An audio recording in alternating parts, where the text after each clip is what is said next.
നവകേരളം നവമുന്നേറ്റത്തിലൂടെ ഇന്ന് നമ്മൾ കാണാൻ പോകുന്നത് തൃശ്ശൂർ ജില്ലയിലെ കയ്പമംഗലം നിയമസഭാ മണ്ഡലത്തിലെ വികസന കാഴ്ചകളാണ്.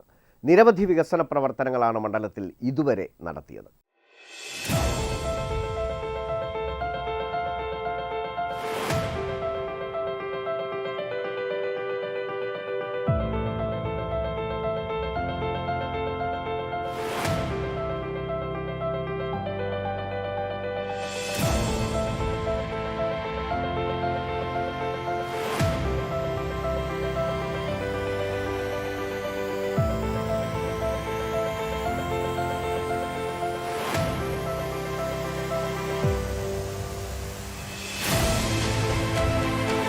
പടിഞ്ഞാറ് അറബിക്കടലും കിഴക്ക് കനോലി കനാലും അതിരിടുന്ന ഒരു തീര സമതല പ്രദേശമാണ് കയ്പമംഗലം മണ്ഡലം.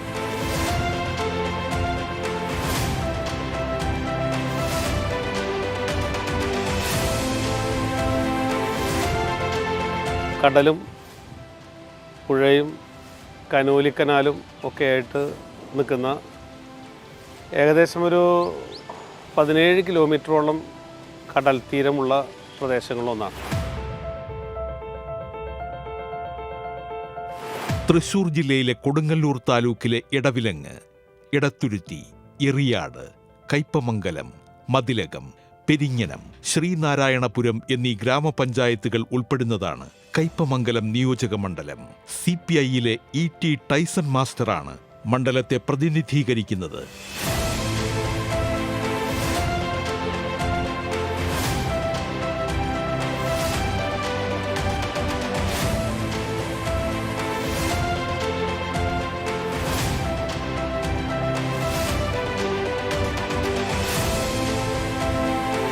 ഇതിനോടകം മണ്ഡലത്തിലെ എല്ലാ മേഖലകളിലും വികസനം എത്തിക്കാൻ കഴിഞ്ഞു എന്നതാണ് പ്രത്യേകത.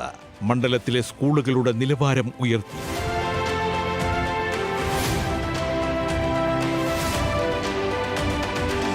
വികസനം സംബന്ധിച്ച് ഈ നാടിൻ്റെ പ്രശ്നങ്ങൾ സംബന്ധിച്ച് എനിക്ക് തോന്നുന്നു കുറേ നാൾ ജനപ്രതിനിധിയായിട്ടുള്ള ഒരാളെന്നുള്ള നിലയ്ക്ക് നമ്മുടെ മറ്റാളുകളുമായി സംസാരിച്ചും കണ്ടും ഒക്കെ കിട്ടുന്ന ഒരുപാട് അനുഭവങ്ങളുണ്ട്. ആ അനുഭവങ്ങളുടെ വെളിച്ചത്തിലാണ് പദ്ധതികൾ അല്ലെങ്കിൽ ഫണ്ട് ഉപയോഗിക്കാൻ ഉള്ള ഒരു നല്ല ശ്രമം നടത്തിയിട്ടുള്ളത്. എനിക്ക് തോന്നുന്നു ജയിച്ചു വരുന്ന എല്ലാ MLA-മാർക്കും 6 കോടി രൂപ തങ്ങളുടെ നിയോജക മണ്ഡലത്തിൽ ചെലവഴിക്കാൻ കഴിയും. എന്നാൽ വിവിധങ്ങളായ ഡിപ്പാർട്ട്മെൻറ്റുകൾ നന്നായി കയ്പമംഗലത്തെ സഹായിച്ചിട്ടുണ്ട്. സംസ്ഥാന സർക്കാരിനുള്ള നന്ദി പ്രത്യേകമായി ഞാൻ അറിയിക്കുകയാണ്. അത് വിദ്യാഭ്യാസ വകുപ്പ് ബന്ധപ്പെട്ട് ഒരുപാട് സ്കൂളുകളുടെ നവീകരണം കിഫ്ബി ഫണ്ട് ഉപയോഗിച്ച് നമുക്ക് നടത്താൻ കഴിയും. നമ്മുടെ മോഡലായിട്ട് എടുത്ത ഹൈടെക്കായിട്ട് എടുത്ത സ്കൂളാണ് നമ്മുടെ കേരളോർമ്മ ഹയർ സെക്കൻഡറി സ്കൂൾ. ഏകദേശം 8.5 കോടിയുടെ നിർമ്മാണ പ്രവർത്തനങ്ങൾ അവിടെ നടന്നു കഴിഞ്ഞു. അതുമാത്രമല്ല, എല്ലാ സ്കൂളും, ഇടവിലങ്ങ് സ്കൂൾ എടുത്താൽ, കയ്പമംഗലം ഫിഷറി സ്കൂൾ എടുത്താൽ, ചന്ദ്രാപ്പിനി ചാമക്കാലയിലുള്ള സ്കൂൾ എടുത്താൽ, ഹൈസ്കൂളുകളൊക്കെ ഗവൺമെൻറ് വിദ്യാലയങ്ങൾ, എല്ലാ സ്ഥലങ്ങളിലും 5 കോടി 3 കോടി അങ്ങനെ ഉള്ള വികസന പ്രവർത്തനങ്ങൾ നടത്താൻ കഴിയും. എനിക്കൊരു ഭൗതിക സാഹചര്യങ്ങളെല്ലാം ഇപ്പോൾ വളരെയധികം മെച്ചപ്പെട്ട ഒരു മണ്ഡലമായി നമ്മുടെ മണ്ഡലം മാറിയിട്ടുണ്ട്. മാത്രമല്ല, പണ്ടുണ്ടായിരുന്നൊരു പ്രധാനപ്പെട്ട വിഷയം എന്ന് പറയുന്നത് ഈ സ്വകാര്യ സ്കൂളുകൾക്ക്, എയ്ഡഡ് സ്കൂളുകൾക്ക് കാര്യമായിട്ടുള്ള സംഖ്യയൊക്കെ നൽകുന്നതിന് ഭൗതിക സാഹചര്യം മെച്ചപ്പെടുത്താനുള്ള സംഖ്യ നൽകുന്ന പരിമിതി ഉണ്ടായിരുന്നു. ആ പരിമിതി ഉൾപ്പെടെ ഇപ്പോൾ പോയി. ഇപ്പോൾ മിക്കവാറും ആവശ്യപ്പെടുന്ന സ്കൂളുകൾക്കൊക്കെ ചലഞ്ച് ഫണ്ട് കൊടുക്കാൻ പകുതി സഹായം സർക്കാരും പകുതി സഹായം മാനേജ്മെൻറ്റ് എടുക്കുന്ന രീതിയിലുള്ള ഒരു പുതിയ പദ്ധതിയും കൂടെ ഇപ്പോൾ വന്നു കഴിഞ്ഞിട്ടുണ്ട്. അത് പല സ്കൂളുകളും അത്തരത്തിലുള്ള ഫണ്ട് ഇപ്പോൾ സ്വീകരിക്കപ്പെട്ടിട്ടുണ്ട്. മാത്രമല്ല, നമ്മുടെ സ്കൂളുകൾക്കുള്ള പ്രത്യേകത, നമ്മുടെ വിദ്യാലയങ്ങളെല്ലാം ചേർത്തിട്ടുള്ള അക്ഷരകൈരളി എന്ന് പറയുന്ന പ്രധാനപ്പെട്ട ഒരു പരിപാടി നടക്കുന്ന സ്ഥലമാണ്. അക്ഷരകൈരളി മാസ്റ്റർ പ്ലാൻ ഉണ്ടാക്കാനും ആ വിദ്യാലയങ്ങളിൽ, അത് LP UP HS higher secondary, vocational higher secondary ഒക്കെയുള്ള സ്ഥാപനങ്ങളെ സഹായിക്കാൻ കഴിയാവുന്ന രീതിയിലൊക്കെ ഇടപെടുന്നുണ്ട്. ഭൗതിക സാഹചര്യം മെച്ചപ്പെടുത്തൽ അതിൽ പ്രധാനമാണ്. നമ്മുടെ ഈ സ്കൂളിൻ്റെ എനിക്കൊരു എല്ലാ സ്കൂളുകൾക്കും അടുക്കളയുള്ള ഒരു പ്രദേശം എന്ന് പറയുന്നത് നമ്മുടെയാണ്. ഏകദേശം 56ഓളം സ്കൂളുകൾക്ക് നൽകി. എല്ലാ ക്ലാസ് മുറികളിലും ലൈബ്രറിയുള്ള മണ്ഡലം എന്ന് പറയുന്നത് ക്ലാസ് മുറികളാണ് ലൈബ്രറി. അത് നല്ല. പിന്നെ ശാസ്ത്രീയ പരീക്ഷണങ്ങൾക്ക് വേണ്ടി പ്രോത്സാഹനം നൽകാൻ സയൻഷ്യ എന്ന് പറയുന്ന ഗ്രൂപ്പുണ്ട്. കുട്ടികളുടെ മറ്റ് കാര്യങ്ങൾ, അവൻ നാളെ ഒരു നല്ലൊരു കൃഷിക്കാരനാകണം, അല്ലെങ്കിൽ നമ്മുടെ സ്വന്തം മണ്ണും പ്രകൃതിയും ഒക്കെ നമുക്ക് ഉപയോഗിക്കുന്ന തരത്തിലാകണം ഒക്കെ, തളിർ എന്ന് പറയുന്ന പദ്ധതി ഇവിടെയുണ്ട്. അങ്ങനെ നിരവധിയായിട്ടുള്ള ഒരു വിഭിന്നമായിട്ടുള്ള ധാരയിൽ കൂടി സഞ്ചരിക്കാൻ, എഡ്യൂക്കേഷൻ രംഗത്ത് സഞ്ചരിക്കാൻ കയ്പമംഗലത്തിലായിട്ടുണ്ട്. അതിന് PTA-യും MPT-യും അവിടുത്തെ ജനപ്രതിനിധികളും പഞ്ചായത്തിൻ്റെ പ്രസിഡന്റുമാർ പ്രത്യേകിച്ചും അതിൻ്റെ ചെയർമാന്മാരൊക്കെ ആയി വന്ന് നന്നായി ഒരു സഹകരണം നമുക്കുണ്ടായിട്ടുണ്ട്. അപ്പോൾ അതുകൊണ്ട് വിദ്യാഭ്യാസം എനിക്ക് തോന്നുന്നു വളരെ സന്തോഷം നൽകുന്ന രീതിയിലാണ്. അതിൽ ഉയർന്ന രീതിയിൽ പഠിക്കാൻ കഴിയുന്ന സുമേധ എന്ന് പറയുന്ന പദ്ധതി നമുക്കുണ്ട്. ലഹരിക്കെതിരായിട്ടുള്ള സ്വരക്ഷ എന്ന് പറയുന്ന പദ്ധതിയുണ്ട്. ഈ ഭിന്നശേഷിക്കാരുള്ള ഉയർച്ചയ്ക്ക് വേണ്ടി നമുക്ക് ഉള്ള പദ്ധതികൾ, അങ്ങനെ ഓരോന്നിനും സെപ്പറേറ്റ് പദ്ധതികളായി നമ്മൾ മുമ്പോട്ട് പോവുകയാണ്.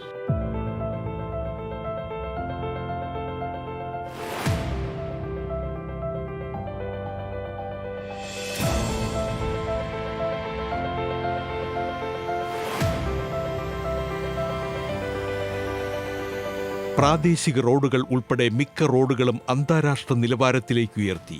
താലൂക്ക് ആശുപത്രി വികസനം, കാർഷിക മേഖലയിലെ വികസനം, അങ്ങനെ നീളുകയാണ് വികസനത്തിന്റെ പട്ടിക.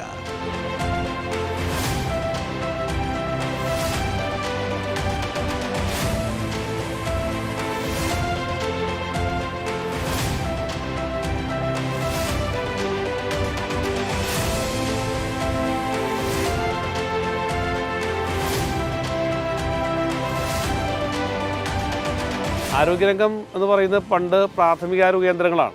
എല്ലാ പ്രാഥമികാരോഗ്യ കേന്ദ്രങ്ങളും നമുക്ക് ഉയർത്തിക്കൊണ്ട് കുടുംബാരോഗ്യ കേന്ദ്രങ്ങളായി മാറി. അപ്പോൾ അതുകൊണ്ട് അതിനുള്ള സൗകര്യങ്ങൾ വർദ്ധിപ്പിച്ചിട്ടുണ്ട്. അതുപോലെ നമ്മുടെ മരുന്ന്, അതിൻ്റെ ബന്ധപ്പെട്ടതൊക്കെ നന്നായി കൊടുക്കാൻ നമുക്ക് കഴിയുന്നുണ്ട്. അങ്ങനെ പ്രാഥമിക ആരോഗ്യ കേന്ദ്രങ്ങൾ കുടുംബാരോഗ്യ കേന്ദ്രങ്ങളാവുന്നതിനുള്ള മെച്ചം ഇന്ന് കയ്പമംഗലം മണ്ഡലം അനുഭവിക്കുന്നുണ്ട്. മാത്രമല്ല, നമ്മുടെ കമ്മ്യൂണിറ്റി ഹെൽത്ത് സെൻ്റർ എന്ന് പറയുന്നത് പെരിഞ്ഞനാണ്, കുറ്റിലക്കടലുള്ളത്. അതിനൊരു വലിയ സംഖ്യ കൊടുത്തിട്ടുണ്ട്. അതിൻ്റെ പ്രോസസ്സ് നടക്കുകയാണ്. അതിൻ്റെ AS-TS അതുപോലത്തെ കാര്യങ്ങളൊക്കെ ഇനി വളരെ വേഗത്തിലാക്കണം. അതുപോലെ തന്നെ നമുക്ക് കോവിഡോ അതുപോലുള്ള പെട്ടെന്നുള്ള രോഗങ്ങൾ വന്നാൽ, ഈ സമൂഹത്തിനെ ബാധിക്കുന്ന രോഗങ്ങൾ വന്നാൽ അതിന് പ്രത്യേകമായി ചികിത്സ നടത്താനും അവരെ പാർപ്പിക്കാനും കഴിയുന്ന സെൻറ്റർ ഇപ്പോൾ തന്നെ നമ്മൾ രൂപീകരിച്ചിട്ടുണ്ട്. അത് പെരിഞ്ഞനം CHC-യിൽ ഇപ്പോൾ തന്നെ പ്രവർത്തനം ആരംഭിച്ചിട്ടുണ്ട്. അപ്പോൾ അതുകൊണ്ട് ഒരുപാട് കാര്യങ്ങൾ ഇത്തരത്തിൽ ഹെൽത്തുമായി ബന്ധപ്പെട്ട് ആരോഗ്യ വിഭാഗത്തിൽ ചെയ്യാൻ കഴിയുന്നുള്ളതാണ്.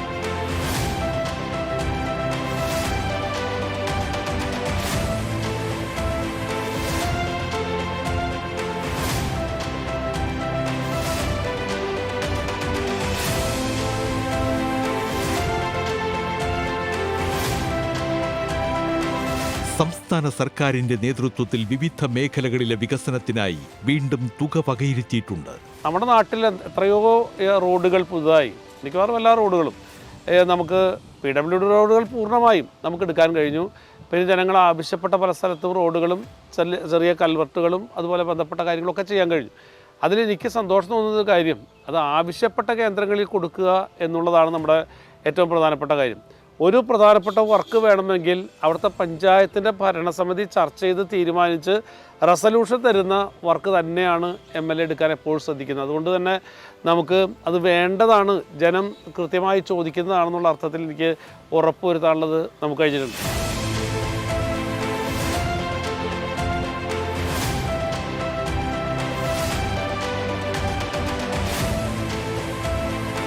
ഇടത്തുരുത്തി ഗ്രാമപഞ്ചായത്തിലെ മുനയം ദ്വീപിനെ ബന്ധിപ്പിക്കുന്ന കൂനൻ പാലം നിർമ്മാണത്തിന് 1.5 കോടി രൂപ, കനോലി കനാൽ നവീകരണത്തിന് 1.5 കോടി രൂപ, തീരദേശത്ത് ടെട്രോപാഡ് കടൽഭിത്തി നിർമ്മാണത്തിന് 5 കോടി രൂപ, അഴിക്കോട് ഹാച്ചറിക്ക് 2 കോടി രൂപ, കയ്പമംഗലം പഞ്ചായത്തിൽ പൊതുകളിസ്ഥല നിർമ്മാണത്തിന് 2 കോടി രൂപ, മുനയ്ക്കൽ മുസരീസ് ഡോൾഫിൻ ബീച്ചിന്റെ വികസനത്തിന് 4 കോടി രൂപ തുടങ്ങിയവയാണ് വരാനിരിക്കുന്ന വികസന പ്രവർത്തനങ്ങൾ. സമസ്ത മേഖലയിലും വികസനമെത്തിച്ച് കയ്പമംഗലം മണ്ഡലത്തെ ചേർത്ത് പിടിക്കുകയാണ് സംസ്ഥാന സർക്കാർ. നമ്മുടെ കടൽ തീരത്തിൻ്റെ ബന്ധപ്പെട്ട് നിരവധിയായിട്ടുള്ള വിഷയങ്ങൾ നമുക്കുണ്ടായി. ആ കടൽ തീരത്തിലെ വിഷയങ്ങളെല്ലാം പരിഹരിക്കുന്ന രൂപത്തിലാവുകയാണ്. ഇപ്പോൾ ടെട്രോപ്പാഡ് എന്ന് പറയുന്ന റിയാഡ് എടവിലങ്ങ് പഞ്ചായത്തിൻ്റെ ബൗണ്ടറി വരെ വരുന്ന ടെട്രോപ്പാഡ് വൈകാതെ നമുക്ക് അത് പൂർത്തീകരിക്കാൻ കഴിയും. അത് പൂനെ ഇൻസ്റ്റിറ്റ്യൂട്ടിലുള്ള ആളുകളൊക്കെ വന്ന് അതിൻ്റെ പഠനവും അതുമായിട്ട് ബന്ധപ്പെട്ടൊക്കെ നടത്തിയിട്ടുണ്ട്. അതിനുശേഷം ടെട്രോപ്പാഡിന് ശേഷമുള്ള പെട്ടെന്ന് നമുക്ക് ഇടപെട്ട് ചെയ്യാൻ കഴിയുന്നുള്ള ജിയോ ബാഗ് ആ സംവിധാനം നമ്മൾ ഉണ്ടാക്കി കഴിഞ്ഞിട്ടുണ്ട്. അതിന് ഇപ്പോഴാണെന്നുണ്ടെങ്കിൽ ജിയോ ട്യൂബ് എന്ന് പറയുന്ന പുതിയ സംവിധാനം ഉണ്ടാക്കുകയാണ്. അങ്ങനെ തീരപ്രദേശം സംരക്ഷിക്കാനുള്ള ഒരു വലിയ ബൃഹത്തായ പദ്ധതി. ഒരു പണ്ട് കടലാക്രമണം ഉണ്ടാകുന്ന സമയത്തൊക്കെ ഞങ്ങളെ സംബന്ധിച്ച് വലിയ വേവലാതിയാണ്. ആളുകൾ വളരെ പ്രകോപിതരാകുന്ന സമയമാണ്. പക്ഷേ ഇപ്പോഴുള്ള പ്രശ്നം എന്താ, ഏകദേശം 400-ലേറെ, എനിക്ക് തോന്നുന്നു കൃത്യമായി പറഞ്ഞാൽ 426 വീടുകൾ നമ്മളിപ്പോൾ പണിത് കഴിഞ്ഞു. 10 ലക്ഷം രൂപ കൊടുത്ത് വേറെ സ്ഥലത്ത് അവർക്ക് ഇഷ്ടപ്പെട്ട സ്ഥലത്ത് മാറിക്കഴിഞ്ഞു. പുനർഗേഹം എന്ന് പറയുന്ന ഈ പരിപാടി എനിക്ക് തോന്നുന്നു നല്ല മാതൃകാപരമായി നടപ്പാക്കിയ പ്രദേശങ്ങളിൽ ഒന്ന് കയ്പമംഗലമാണ്. അതുകൊണ്ട് തന്നെ പഴയ പോലെ വലിയ രീതിയിലുള്ള പ്രയാസങ്ങൾ ഇപ്പോൾ അനുഭവിക്കേണ്ടി വരുന്നില്ല. മത്സ്യത്തൊഴിലാളികളുടെ അല്ലെങ്കിൽ തീരപ്രദേശത്ത് താമസിക്കുന്ന ആളുകളുടെ ജീവനും സ്വത്തിനും സംരക്ഷണം നൽകാൻ കഴിയുന്ന രീതിയിലുള്ള പദ്ധതിയായി തന്നെയാണ് നമ്മൾ ഈ പുനർഗേഹത്തെ കാണുന്നത്.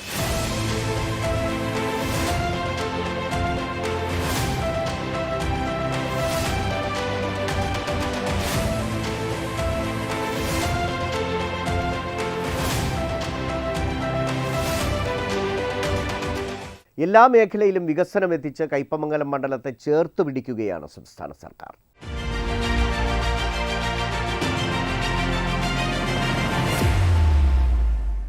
തലസ്ഥാന ജില്ലയിലെ തെക്കൻ കേരളത്തിൽ നിന്നും തമിഴ്നാട്ടിൽ നിന്നുമുള്ള പ്രവേശന കവാടമാണ് നേമം നിയോജക മണ്ഡലം. സംസ്ഥാന തൊഴിൽ വകുപ്പ് മന്ത്രി വി ശിവൻകുട്ടിയാണ് മണ്ഡലത്തെ പ്രതിനിധീകരിക്കുന്നത്. സംസ്ഥാനത്തെ മറ്റേത് മണ്ഡലത്തോടും കിടപിടിക്കുന്ന തരത്തിലുള്ള വികസനമാണ് ഈ കാലയളവിൽ നേമത്ത് നടന്നത്. നേമത്തെ വികസന യാഥാർത്ഥ്യങ്ങളുടെ നേർക്കാഴ്ചകളുമായി നവകേരളം നവമുന്നേറ്റം.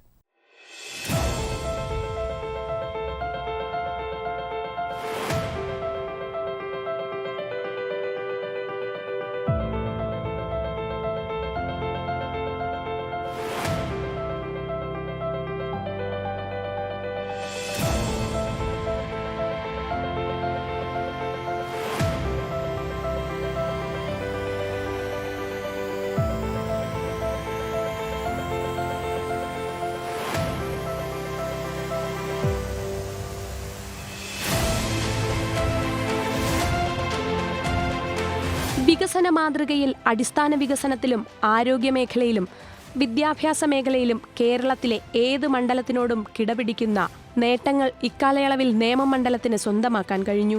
ഇന്ന് കാണുന്ന നവകേരളം സൃഷ്ടിക്കുന്നതിൽ കേരളത്തിൽ വിവിധ ഘട്ടങ്ങളിൽ അധികാരത്തിലിരുന്ന ഇടതുപക്ഷ ജനാധിപത്യ മുന്നണി ഗവൺമെൻറ്റുകൾ വലിയ പങ്ക് വഹിച്ചിട്ടുണ്ട്. ഭൂപരിഷ്കരണം, പൊതുവിദ്യാഭ്യാസ സംരക്ഷണം, അധികാര വികേന്ദ്രീകരണം, സമ്പൂർണ്ണ സാക്ഷരത തുടങ്ങി നമ്മുടെ രാജ്യത്തിന് തന്നെ മാതൃകാപരമായിട്ടുള്ള പ്രവർത്തനങ്ങൾ ഏറ്റെടുത്ത് നടപ്പിലാക്കിയത് നമ്മുടെ സംസ്ഥാനം ഭരിച്ചിരുന്ന LDF ഗവൺമെൻറ്റുകളാണ്. പക്ഷേ പലപ്പോഴും അത്തരം പദ്ധതികൾ നമ്മൾ ആഗ്രഹിച്ചിരുന്ന രൂപത്തിൽ മുന്നോട്ട് പോകുന്നതിന് ചില തടസ്സങ്ങൾ ഉണ്ടായിട്ടുണ്ട്. ഏറ്റവും പ്രധാനപ്പെട്ട തടസ്സം എന്ന് പറയുന്നത് 5 വർഷം കഴിയുമ്പോൾ കേരളത്തിൽ ഭരണമാറ്റമുണ്ടാകുന്ന സ്ഥിതി ഉണ്ടായിരുന്നു. അതുകൊണ്ട് തന്നെ ഇടതുപക്ഷ ജനാധിപത്യ മുന്നണി ഗവൺമെൻറ്റുകൾ തുടങ്ങി വച്ചിട്ടുള്ള പല വികസന പദ്ധതികളും ഇടയ്ക്ക് മുടങ്ങിപ്പോകുന്ന സ്ഥിതി ഉണ്ടായിട്ടുണ്ട്. എന്നാൽ ഇപ്പോൾ കേരളത്തിൽ LDFൻ്റെ ഭരണ തുടർച്ച ഉണ്ടായതോടുകൂടി വലിയ മാറ്റമാണ് നമ്മുടെ സംസ്ഥാനത്ത് എല്ലാ മേഖലയിലും ഉണ്ടായിക്കൊണ്ടിരിക്കുന്നത്. ഒന്നാം പിണറായി സർക്കാർ സമസ്ത വിഭാഗം ജനങ്ങളുടെയും ജീവൽ പ്രശ്നങ്ങൾ പരിഹരിക്കുന്നതിന് വേണ്ടി 4 മിഷനുകൾക്ക് രൂപം കൊടുത്തിരുന്നു. എല്ലാവർക്കും വീട് നിർമ്മിച്ചു കൊടുക്കുന്നതിന് വേണ്ടി ലൈഫ്, അതുപോലെ തന്നെ പൊതു ആരോഗ്യ സംവിധാനം ശക്തിപ്പെടുത്തുന്നതിന് വേണ്ടി ആർദ്രം,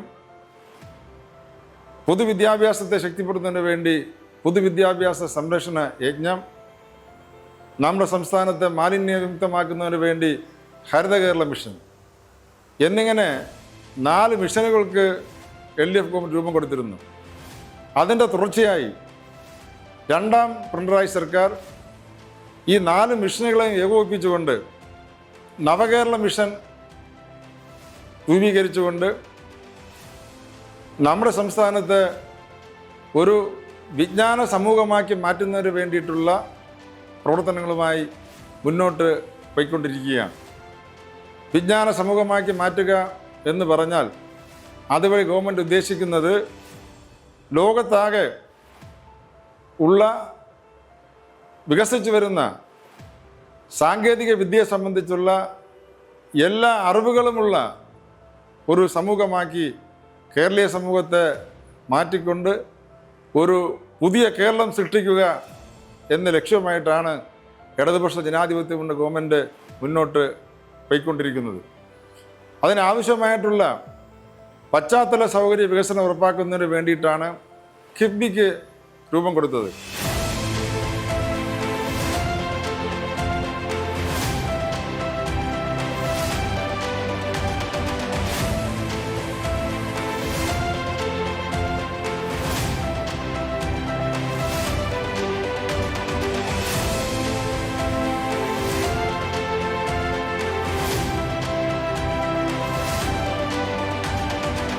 $800 കോടിയിലധികം രൂപയുടെ വികസന പ്രവർത്തനങ്ങളാണ് ഇക്കാലയളവിൽ മണ്ഡലത്തിൽ നടപ്പിലാക്കിയത്. വിദ്യാഭ്യാസ മേഖലയിൽ സുപ്രധാന നേട്ടം കൈവരിച്ച 4 വർഷങ്ങൾ മണ്ഡലത്തിന് നിരവധി നേട്ടങ്ങൾ സമ്മാനിച്ചു. സ്വാഭാവികമായും ഒരു കൺസ്യൂമർ സ്റ്റേറ്റ് എന്ന നിലയിൽ നമ്മുടെ സംസ്ഥാനത്തിന് ആവശ്യമായിട്ടുള്ള ഫണ്ട് കണ്ടെത്തുന്നതിന് പ്രായോഗികമായിട്ടുള്ള ഒട്ടേറെ ബുദ്ധിമുട്ടുകൾ ഉണ്ട്. എല്ലാത്തിനുപരിയായി കേന്ദ്രത്തിൽ അധികാരത്തിലിരിക്കുന്ന BJP ഗവൺമെൻറ് BJP ഇതര ഗവൺമെൻറ്റുകളോട് ചിറ്റമ നയമാണ് സ്വീകരിച്ചുകൊണ്ടിരിക്കുന്നത്. നമ്മുടെ സംസ്ഥാനത്ത് സാമ്പത്തികമായി ശ്വാസം മുട്ടിച്ച് കൊല്ലുക എന്ന നിലപാട് BJP ഗവൺമെൻറ് സ്വീകരിക്കുന്നത് കൊണ്ട് തന്നെ വികസന പ്രവർത്തനങ്ങൾ മുന്നോട്ട് കൊണ്ടുപോകാൻ വരാകുന്ന തടസ്സങ്ങൾ മുൻകൂട്ടി കണ്ടുകൊണ്ട് അത് പരിഹരിക്കുന്നതിന് വേണ്ടിയിട്ടാണ് കിഫ്ബിക്ക് ഇടതുപക്ഷ ജനാധിപത്യ മുന്നണി ഗവൺമെൻറ് രൂപം കൊടുത്തത്. ഇന്ന് പശ്ചാത്തല വികസനത്തിൻ്റെ കാര്യത്തിൽ കിഫ്ബി ഫണ്ട് ഉപയോഗിച്ചുകൊണ്ട് നടപ്പിലാക്കുന്ന പദ്ധതികൾ നമ്മുടെ സംസ്ഥാനത്ത് വലിയ മുന്നേറ്റമാണ് ഉണ്ടായിക്കൊണ്ടിരിക്കുന്നത്. കേരളത്തിലെ എല്ലാ നിയമസഭാ മണ്ഡലങ്ങളിലും കിഫ്ബി ഫണ്ട് ഉപയോഗിച്ചുകൊണ്ടുള്ള വികസന പദ്ധതികൾ നടപ്പിലാക്കി വരികയാണ്. നിയോജക മണ്ഡലത്തിൽ ഇതിനകം തന്നെ 100 കോടിയിലധികം രൂപയുടെ ഫണ്ട് കിഫ്ബി ഫണ്ട് ഉപയോഗിച്ചുകൊണ്ടുള്ള പദ്ധതികൾ നടപ്പിലാക്കി കഴിഞ്ഞു. അതുപോലെ തന്നെ കാട്ടാക്കട മണ്ഡലത്തിൽ ഇപ്പോൾ കരമന കളിയേക്കാവുള്ള റോഡിന് വേണ്ടി 250 കോടി രൂപയാണ് കിഫ്ബിയിൽ നിന്ന് ഫണ്ട് അനുവദിച്ചിരിക്കുന്നത്. ഇതെല്ലാം പരിശോധിക്കുമ്പോൾ നമുക്ക് മനസ്സിലാക്കാൻ വേണ്ടി കഴിയുന്നത് ഒരു ഭാഗത്ത് വിദ്യാഭ്യാസ രംഗത്ത്, ആരോഗ്യരംഗത്ത്, അതുപോലെ തന്നെ മാലിന്യ വിമുക്ത കേരളം തുടങ്ങിയ പ്രശ്നങ്ങളിലൊക്കെ തന്നെ നമ്മുടെ സംസ്ഥാനം വളരെയധികം മുന്നോട്ട് പോകുമ്പോൾ പശ്ചാത്തല സൗകര്യം വികസിപ്പിക്കുക എന്നത് വളരെ പ്രധാനപ്പെട്ട കാര്യമായതുകൊണ്ട് തന്നെ പശ്ചാത്തല സൗകര്യ വികസനം ഉറപ്പാക്കുന്നതിൽ കിഫ്ബി ഫണ്ട് വളരെ പ്രധാനപ്പെട്ട പങ്കാണ് വഹിച്ചുകൊണ്ടിരിക്കുന്നത്.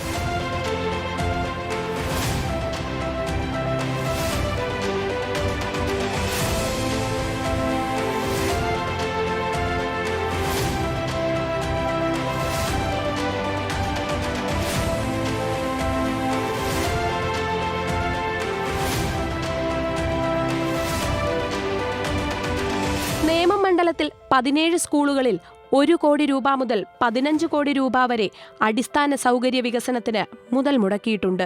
കോലിയക്കോട് ഗവൺമെന്റ് വെൽഫെയർ LP സ്കൂളിൽ 1 കോടി 40 ലക്ഷം രൂപ ചെലവിൽ 4800 ചതുരശ്ര അടിയിലാണ് കെട്ടിടം നിർമ്മിച്ചത്. 6 ക്ലാസ് റൂമുകളും 2 ടോയ്ലറ്റ് ബ്ലോക്കുകളും വരാന്തയും അടങ്ങുന്നതാണ് പദ്ധതി. 3 നിലകളിലായി നിർമ്മിക്കുന്ന പുതിയ കെട്ടിടത്തിന്റെ നിർമ്മാണ പ്രവർത്തനങ്ങൾ ആരംഭിക്കുകയും ചെയ്തു. ഗവൺമെന്റ് വിദ്യാഭ്യാസം എപ്പോഴും നമ്മുടെ സർക്കാരിന്റെ മുൻഗണനാ വിഷയമാണ്. ശക്തമായ ഒരു വിദ്യാഭ്യാസ അടിത്തറയാണ് ശോഭനമായ ഭാവിയിലേക്കുള്ള താക്കോൽ എന്ന് നമ്മൾ വിശ്വസിക്കുന്നു. കഴിഞ്ഞ 8 വർഷത്തിനിടയിൽ നമ്മുടെ പൊതുവിദ്യാലയങ്ങളുടെ അടിസ്ഥാന സൗകര്യങ്ങൾ പരിവർത്തനം ചെയ്യുന്നതിനായി ചരിത്രപരമായ നടപടികൾ സ്വീകരിച്ചു. കിഫ്ബി വഴി സ്കൂൾ കെട്ടിടങ്ങൾ നവീകരിക്കുന്നതിനും നമ്മുടെ കുട്ടികൾക്ക് സുരക്ഷിതവും സുസജ്ജവും പ്രചോദനാത്മകവുമായ പഠനാന്തരീക്ഷങ്ങൾ ലഭ്യമാക്കുന്നുവെന്ന് ഉറപ്പാക്കുന്നതിനും മൊത്തം 1427 കോടി രൂപ നിക്ഷേപിച്ചു. ഈ സംരംഭത്തിന്റെ ഭാഗമായി 5 കോടി രൂപ വിലമതിക്കുന്ന 141 സ്കൂൾ കെട്ടിടങ്ങൾ അനുവദിച്ചു. അതിൽ 139 എണ്ണം പൂർത്തിയായി. 3 കോടി രൂപ വിലമതിക്കുന്ന 386 സ്കൂൾ കെട്ടിടങ്ങൾ അനുവദിച്ചു. 179 എണ്ണം ഇതിനകം പൂർത്തിയായി. 1 കോടി രൂപ വിലമതിക്കുന്ന 446 സ്കൂൾ കെട്ടിടങ്ങൾ അനുവദിച്ചു. ഇതിൽ 195 എണ്ണം പൂർത്തിയായി. ആകെ 973 സ്കൂൾ കെട്ടിടങ്ങൾ അനുവദിച്ചു. 513 എണ്ണം ഇതിനകം പൂർത്തിയായി എന്ന് പറയുന്നതിൽ എനിക്ക് അഭിമാനമുണ്ട്. പൊതുവിദ്യാഭ്യാസ മേഖലയിൽ വിവിധ ഫണ്ടുകളിൽ നിന്ന് നാം നിക്ഷേപം നടത്തിയത് 5000 കോടി രൂപയാണ് എന്നറിയുമ്പോൾ നമ്മുടെ സർക്കാർ വിദ്യാഭ്യാസ മേഖലയ്ക്ക് നൽകുന്ന മുൻഗണന വ്യക്തമാകും.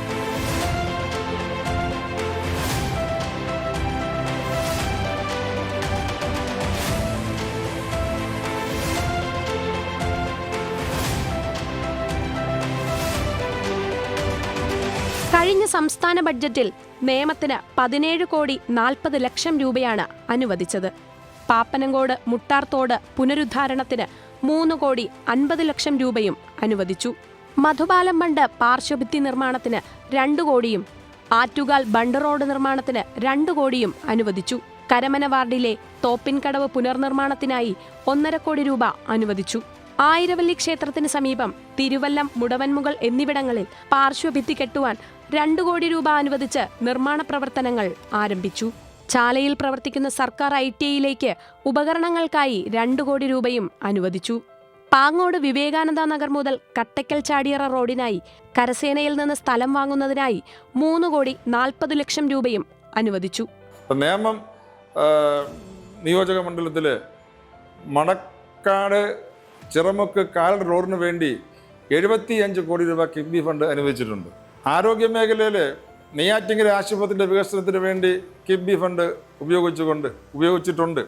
അതുപോലെ തന്നെ ഈ ഗവൺമെൻറ്റിൻ്റെ പ്രധാനപ്പെട്ട ഒരു മിഷനാണ് പൊതുജനാരോഗ്യത്തെ സംരക്ഷിക്കുക എന്നത്.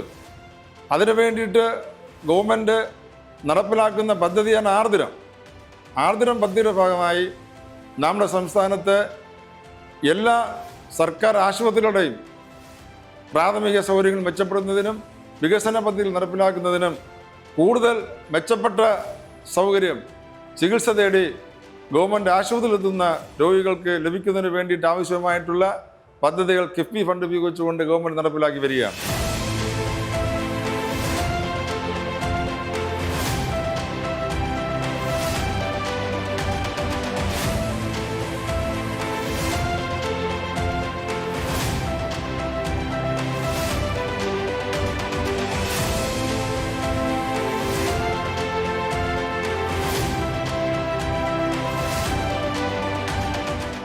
സുസ്ഥിരവും സമഗ്രവുമായ വികസന നേട്ടങ്ങളാണ് നേമം മണ്ഡലത്തിന് ഇക്കാലയളവിൽ സ്വന്തമായത്. വികസനത്തിൻ്റെ അനന്ത സാധ്യതകളാണ് കഴിഞ്ഞ നാളുകളിൽ നേമം തൊട്ടറിഞ്ഞത്.